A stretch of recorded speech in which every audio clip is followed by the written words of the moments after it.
हाय investor, इस video में AWHCL share का फंडामेंटल एनालिसिस करेंगे और डिस्कस करेंगे क्यों मैं लॉन्ग टर्म इन्वेस्टिंग की राय दे रहा हूँ AWHCL शेयर में। ये जो AWHCL शेयर है, इस शेयर का प्राइस 25% बढ़ा है लास्ट 1.5 मंथ्स में, और एक यूएस हेज फंड मिरी स्ट्रेटेजिक फंड ने 2.55% शेयर परचेज करे हैं ओपन मार्केट से लास्ट वीक में। पहले AWHCL कंपनी के बारे में जान लेते हैं। ये जो एंटनी वेस्ट कंपनी है, ये वेस्ट मैनेजमेंट का काम करती है, यानी कि गार्बेज हैंडलिंग का काम करती है। अगर आप इनकी वेबसाइट पे जाते हैं, वहाँ पे क्लियरली मेंशन है ये जो कंपनी है municipal solid waste management company है। सॉलिड वेस्ट है उसको हैंडल करते हैं, और ये जो गार्बेज से रिलेटेड जो भी काम होते हैं सारे काम देखते हैं, जैसे door to door collection, garbage की ट्रांसपोर्टेशन, उसको सेग्रीगेट करना, और जो भी गार्बेज से रिलेटेड काम होते हैं वो सारे चीज हैंडल करते हैं। इनके पास डिफरेंट तरह के व्हीकल्स हैं डिफरेंट काम को मैनेज करने के लिए। ये 1 डे का कैंडलस्टिक चार्ट है AWHCL शेयर का। इस चार्ट में आप जो ग्रीन लाइन देख रहे हैं ये क्वार्टर रिजल्ट को रिप्रेजेंट करती है, और क्योंकि सभी क्वार्टर रिजल्ट अच्छे थे तो इसलिए मैंने सभी क्वार्टरली रिजल्ट की लाइन को ग्रीन कलर में शो करा है।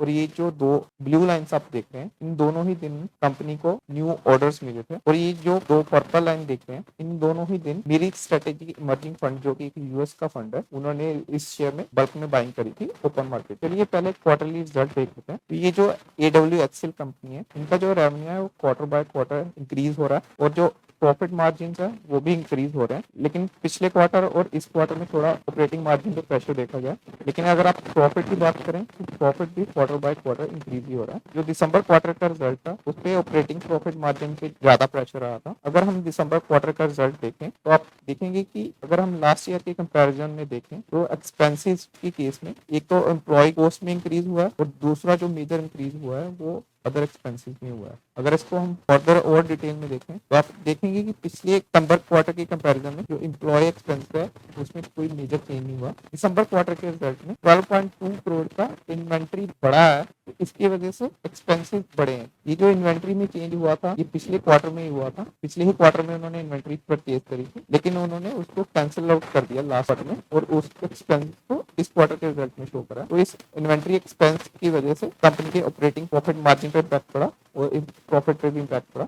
अदरवाइज कंपनी का रिजल्ट बहुत अच्छा था। अगर हम दिसंबर क्वार्टर में से 12.2 इन्वेंट्री एक्सपेंसेस को कम कर दें तो दिसंबर क्वार्टर के ऑपरेटिंग प्रॉफिट मार्जिन भी काफी अच्छे हो जाएंगे, प्लस जो नेट प्रॉफिट है वो भी काफी अच्छा हो जाएगा पिछले ईयर के कंपैरिजन में।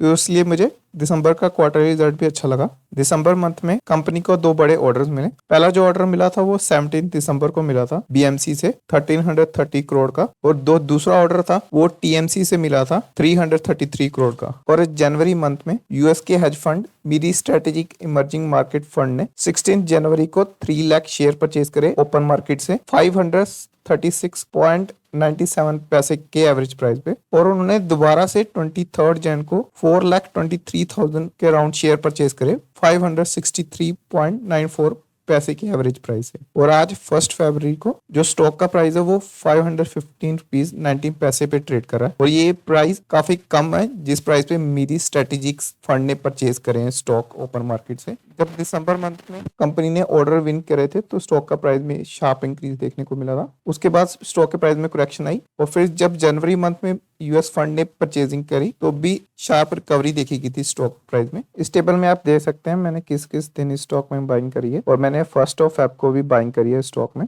जब भी मैं स्टॉक में बाइंग करता हूं तो मैं रीजन जरूर मेंशन करता हूं मैंने किस रीजन से उस स्टॉक में बाइंग करी है। इससे क्या है कि मेरा कॉन्फिडेंस मेंटेन रहता है स्टॉक में। अभी इस समय मेरे पास टोटल 465 शेयर्स हैं, जिनकी एवरेज प्राइस 434.4 रुपीज की है, और मेरी टोटल इन्वेस्टमेंट जो है AWHCL शेयर में 2,48,000 के अराउंड है। और अभी करंटली जो स्टॉक है वो 515 रुपीज 90 पैसे पे ट्रेड हो रहा है, यानी कि मुझे अराउंड 3% का लॉस हो रहा है करंटली। और जो मैं टारगेट प्राइस लेके चल रहा हूँ वो 738 रुपीज का लेके चल रहा हूँ, यानी कि मैं एक्सपेक्ट कर रहा हूँ कि आने वाले समय में ये 38% के अपसाइड दिखा सकता है। अगर हम प्रमोटर होल्डिंग की बात करें तो जो प्रमोटर की होल्डिंग है वो कांस्टेंट रही है। प्रमोटर की जो होल्डिंग है 46.1 की रही है, और जो एफआई की होल्डिंग है वो थोड़ी डिक्रीज हुई है। जो दिसंबर मंथ है उसमें जो एफआई की होल्डिंग है 11.8% की थी, और जो म्यूचुअल फंड है उनकी होल्डिंग जो है कांस्टेंट रही है 2.3%। कंपनी की जो मार्केट कैपिटलाइजेशन है वो 1503 करोड़ की है, और कंपनी का जो पीई है वो 18.1 का है, जो कि काफी अच्छी है। कंपनी की जो पीपी रेशियो है वो 2.2 की है, और कंपनी पे जो डेप्थ है वो काफी कंट्रोल में है। जो टोटल डेब्ट टू इक्विटी रेशियो है वो 0.72 की है, क्योंकि इस कंपनी की performance quarter by quarter basis पे इम्प्रूव हो रही है, प्लस कंपनी को न्यू ऑर्डर्स भी मिल रहे हैं और कंपनी काफी रैपिडली एक्सपैंड कर रही है इंडिया में, और जो FII हैं वो भी स्टेक इंक्रीज कर रहे हैं। तो इन्हीं सभी रीजन की वजह से ये कंपनी मुझे फंडामेंटली स्ट्रांग लगती है। इस स्टॉक के रिगार्डिंग मेरे फ्यूचर प्लान से यही हैं। अगर in case in future stock में प्राइस करेक्शन होती है तो मैं लोअर प्राइस पे और स्टॉक्स एक्यूमुलेट करूंगा, और मैं इस स्टॉक में तब तक बना रहूंगा जब तक 738 रुपीज़ के टारगेट प्राइस अचीव नहीं हो जाते हैं।